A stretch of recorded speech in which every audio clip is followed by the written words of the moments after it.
Best friend constantly brings up my ex-girlfriend in front of my fiancée, causing tension and making me contemplate cutting her off. My 29 male best friend Jess, 29F, keeps on mentioning my ex, 29F, in front of my fiancée, and I am thinking of cutting her off. I want to know if I am overreacting, or if Jess is in the wrong. For context, Jess and I went to the same high school and the same college. We were friends in high school. However, since we both went to the same out-of-state college, we became best friends since then. We have always been there for each other during the best and worst times. However, things have always been platonic, and she is more like a big sister to me, who made sure I stay on the right track. I have only been in 2 long-term relationships so far. One was with my ex Lisa for 7 years. We met in college and dated all through our college years. Lisa and Jess also became good friends, too. After college, Lisa and I just grew apart and had different goals in life. I became boring after college as I was working on my PhD while doing a full-time job. Lisa broke up with me as she wanted to party on weekends, while I was home studying. I was heartbroken, but I don't think I ever blamed her or had resentment towards her, as I understood my decisions were selfish and should not hold her back from having the best life. Jess always stood by me and comforted me during that time. Jess and Lisa were good friends, and Jess always kept on telling me that Lisa loves me and will be back one day when I am ready. I foolishly held on to that hope and stayed friends with Lisa. That was until I met my fiancée Yang. After I finished my PhD, I got a nice job in a big tech company. Yang joined our team a year after me. We started going out for drinks and dinner, and we started dating seriously pretty soon. We are happy together, and financially in a great place. Needless to say, I stopped talking to Lisa after I started dating Yang. I proposed to Yang a year after we started dating and got engaged last year. Jess has been acting weirdly since we got engaged. One of the first things she said to Yang after we got engaged was how I had planned the same thing for Lisa, proposing on a local hiking trail. It was a bit off-putting that she was bringing up Lisa, whom I broke up with almost 5 years ago, on such a happy occasion. However, Yang asked me to not spoil my mood, as she felt Jess was just commenting on how I had that plan in mind for years. Since then, every time we meet, Jess without fail brings up Lisa and how the things I am doing are all the things I had planned with Lisa. This happened when we bought a house, planned for vacations, etc. Jess always starts with some nostalgic story and then brings up how Lisa and I were so happy together. She is still good friends with Lisa and keeps giving me updates about Lisa and how great Lisa is doing at work when no one is asking for it. It felt like she was painting a rosy picture of Lisa to Yang and telling Yang that she would always be second to Lisa. Yang told me Jess's comments bothered her, and I also felt the same. I have brought this up with Jess many times and asked her not to do it. However, she says she will try, but since I dated Lisa for 7 years, she would be part of many stories from the past. Also, she asked me why talking about Lisa bothers me and if I still have feelings for her. I have reduced hanging out with Jess. However, she is close with my mom and is always invited to all our family parties and holidays. I talked to my mom and sister about this and they feel I am overreacting. They feel Jess is just telling stories, and since the stories are mostly from college days and later, Lisa will be a character in the story. They also feel I should not be bothered by Jess mentioning Lisa since we broke up a long time ago. I feel that it's disrespectful to Yang, as she doesn't need to hear about all the fun Lisa and I had when we were together and how we were planning to get married. Do you think I am the asshole to stop here, or Jess is truly acting out of line? Update 1. I wrote a post a month ago regarding my friend Jess mentioning my ex constantly in front of my fiancé. Thanks to everyone who commented, and how inappropriate it was. However, the last month has been nothing but crazy and I'm still trying to make sense of what happened so far. After my post, I decided to talk to Jess and gave her an ultimatum not to speak about my ex Lisa again. I know Jess and Lisa are still friends, but I was uncomfortable of her comparing my fiancé Yang with Lisa all the time. I broke up with Lisa 5 years ago, and she is nothing but a faint memory in my past. Jess kept on defending herself and telling me that I was with Lisa for most of my adult life and it's hard to tell any stories from the past without including her. She also blamed me for being emotionally childish and just forgetting about Lisa when she was with me for 7 years. Finally, Jess agreed that she will not bring up Lisa in front of Yang, and I should also not treat Lisa as she does not exist since she is still Jess's friend. I informed Yang about our conversation. Although she was appreciative about it, she said I did not need to do it and she knows how much I love her, and every time Jess brings up my Lisa, she feels sorry for Lisa that she let a guy like me go. Yang went to visit China 2 weeks ago for a month as we plan to get married in her hometown. She is taking care of her shopping as well as preparations for the wedding. Jess invited me to her house that Friday for dinner as I was home alone. I am also good friends with her husband, and we were all just chatting and drinking in the living room. Around 7:30 p.m., the doorbell rang, and Jess excitedly went to open the door. To my surprise, it was fucking Lisa at the door. She was all dressed up as if she were ready for a date and came in. I had not seen her in person for almost 3 years and I was shocked to see her. She sat down and started making small talk with me. I was extremely uncomfortable and went into the kitchen to talk to Jess. I was angry at her and asked her what was going on. She kept on telling me that it's been 5 years since the breakup and to get over it and be nice to Lisa. She said Lisa was excited to meet me and she thought we were all adults and could have one fun evening together. We had a fight and I told her that she should not have invited Lisa after our conversation the other day and I do not want to be friends with her anymore. I went into the living room and politely excused myself and told everyone that I had a work emergency and had to leave early. Lisa looked sad, but I genuinely felt uncomfortable to be made to hang out with my ex without my consent. I came home and called Yang. I have never seen her more furious, and she told me she is not comfortable with Jess anymore as she has some agenda that we do not know about. It's different to talk about Lisa, but to invite her without consulting is not okay. I also felt the same and I called Jess the next day and told her that she crossed a line, and I was terribly upset with her. I stopped taking her calls and ghosted her. I also told my mom and sister about the whole incident. Last Sunday, my mom called me for lunch. When I got there, I saw Jess was already there. I told my mom that I do not want to talk to Jess and can't stay. However, she asked me to sit as they all wanted to talk to me. I have a glutton for punishment and decided to hear them out. My mom started with how Jess has been there for me all these years and only has my best interest at heart. She kept on telling me that they are the three people, mom, sister, and Jess, that love me the most. Jess started saying how she felt that I was making a big mistake in not having to hear what Lisa had to say. She told me that Lisa was my first love and Lisa is now ready to settle down and we can pick where we left off. She reminded me how broken I was when Lisa left me and how life is giving me a second chance. My sister also chimed in and said how they all liked Lisa more than Yang and how we both looked so great together. Finally, my mom started saying how our culture was so different than Yang and it is hard for them to relate to her. I asked them in what way, and my mom said that they did not understand what Yang says sometimes and have nothing in common with her. Then my mom asked me to think about how Lisa and I would have such wonderful looking kids, while if I marry Yang, our kids will look so different. I started getting their drift and I probed more. My mom told me how our kids would look Asian with small eyes and not like any others in the family. I asked my mom if she cared about my kids' looks more and not about how smart they will be since Yang has a PhD. She blew it off, and I realized she just did not want me to marry Yang because she was Chinese and not white. My mom told me to forgive Jess and my mom asked Jess to talk to Lisa on my behalf and asked her if she would be interested in getting back together with me. My mom was adamant that since I loved Lisa so much, I should be happy and pick up things where we left off as that is the best for everyone. I have never been so angry and may have said a lot of unkind things to all of them before I left. I am so depressed right now. I not only lost my best friend, but also am not sure how I can move on from what my mom said. My mom and sister raised me and that is the reason where I am today. However, I cannot get over how racist they are being and how they were just pretending to like Yang all these years while actively working on breaking us up. I have been so shocked that I have not told any of this to Yang so far. I might wait for her to come back next week and talk to her in person. Update 2. I wrote an update 2 weeks ago about my mom, sister and Jess scheming about trying to get me back with my ex Lisa because they were uncomfortable with Yang being Chinese. They tried to do it when my fiancée was visiting her parents and I felt so betrayed by their actions. As I said in the previous post, I blew up on my mom and sister about what they said and immediately left. I did not take calls from them or answer texts for the next several days. Their messages initially were anger towards me on why I left before they could finish what they wanted to say. However, I think they realized on day 3 that they might have crossed the line this time and became extremely apologetic. I finally messaged them to leave me alone and not to contact Yang or I until we contact them. Jess did not message me the whole time. I did not tell Yang about the situation until she came back home 9 days ago. I initially did not know how to bring up the subject, but she sensed something was wrong and asked me about it. I was so worried about hurting her, but I told her about what happened. I was upfront about the stunt Jess pulled and she was angry at Jess. I also told her about my visit to my mother's place, but she did not react with any anger. She just asked me if I was okay. The next few days were confusing where I was more upset than Yang. She was just excited showing me all pictures and telling me stories. Finally, on last Thursday evening, she opened up and asked me if I was okay about my mom's behavior and what I planned to do.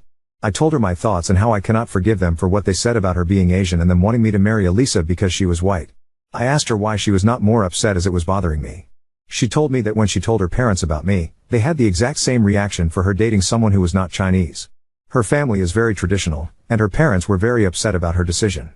It took them a few months to warm up to me and accept me. She never told me about this because she wanted me to have good relationship with her parents. She told me that now they are the most excited doing arrangements for our wedding.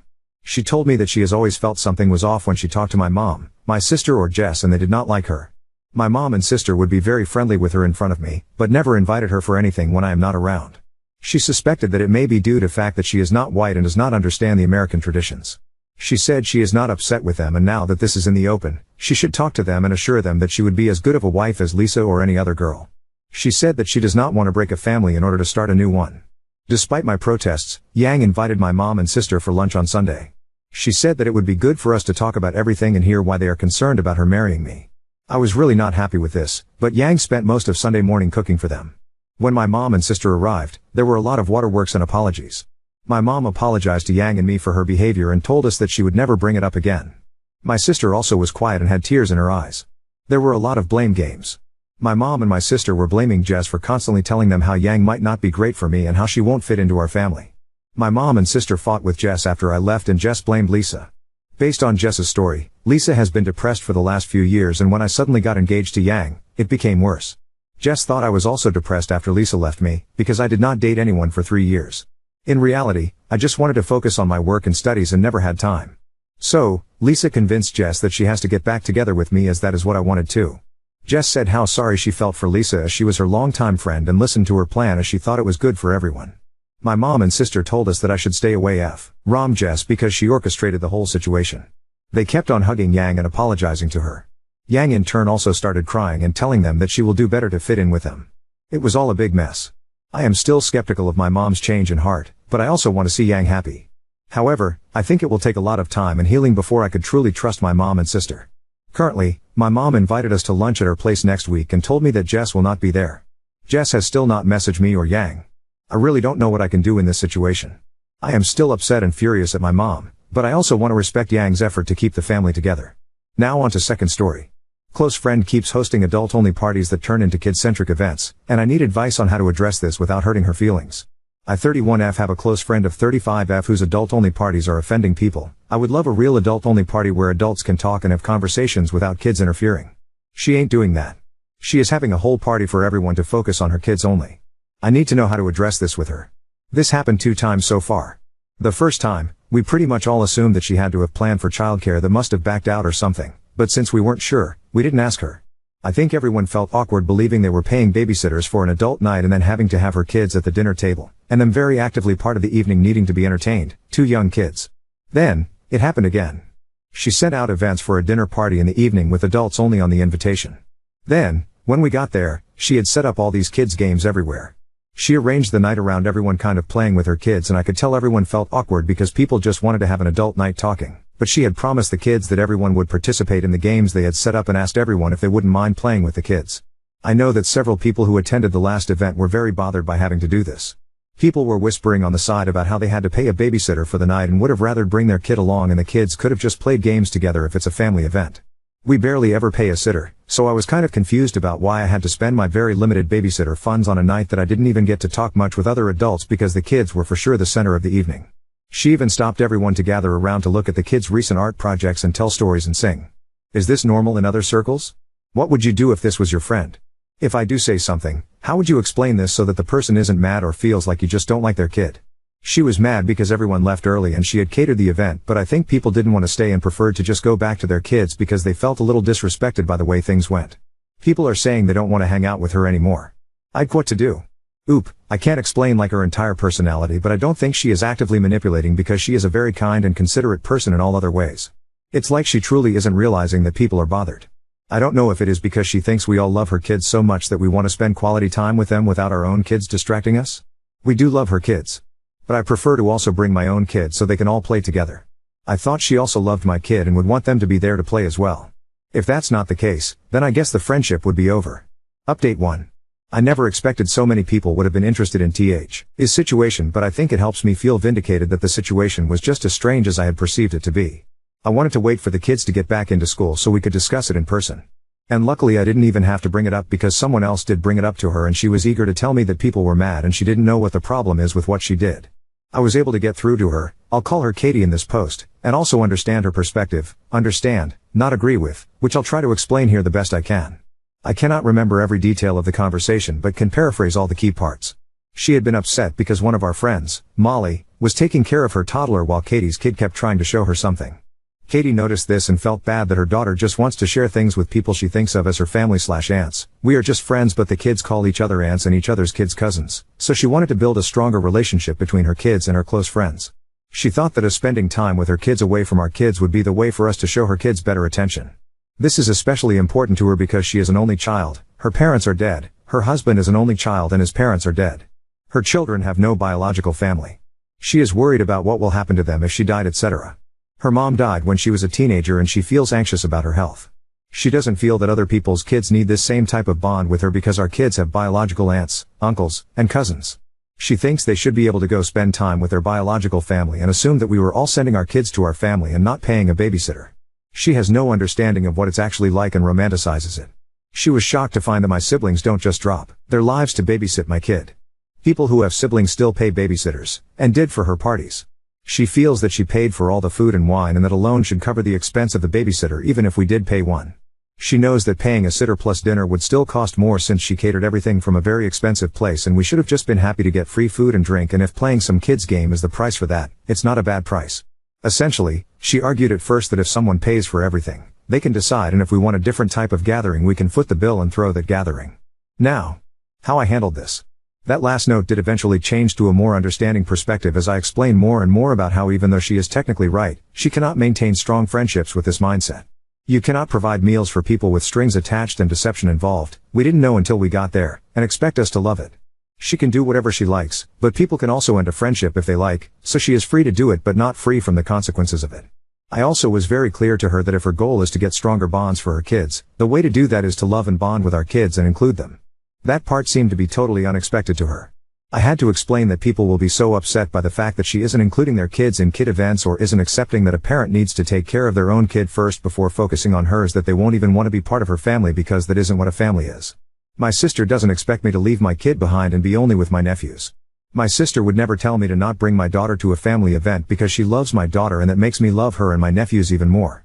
I had to explain all this. Lastly, she is rich and did grow rich, and as the only child she admits that she struggles to see things from other perspectives or to consider others' feelings, and she has to make a conscious attempt to really see outside of her own wants and needs. She said she even talks about this in therapy and that's why she goes out of her way to do nice things for us. I put some examples of her acts of kindness in the original post, because that's her way of trying to actively be a generous and caring person. She did cry as expected, especially when she was talking about her kids not having any family and her mom and dad dying, and I'm very glad I did not mention it at the parties like everyone suggested, because I would have never wanted her to do that in front of people. It goes deep and she needs therapy to continue working on it. Overall, she did come around to the realization that she needs to alter her way of thinking about it and do things differently if she wants to achieve what she claims. She continued to reiterate how much her kids love me, and how much she does love my kid too. She said she wants to do things the right way, she just is frustrated because what makes sense to her doesn't make sense to other people, but she accepts that it's her who will need to fix her way of thinking. A lot of crying and some arguing, but overall, it does appear that we are still friends. We hugged, and she said she is going to do something nice for everyone and their kids. If anyone still has questions about specific things said, I can try to answer in comments. Appreciate everyone's help. I felt much better going into it knowing that I was not wrong for standing my ground on this. It went as well as I could hope. Tough at first but cooled down and became more emotional than an argument. I think she needs to continue therapy about her parents because she is holding on to a lot about her mom dying and her dad just used money to take the place of raising her after she died. Then he died too. There are some things that money can't buy, in this case social awareness.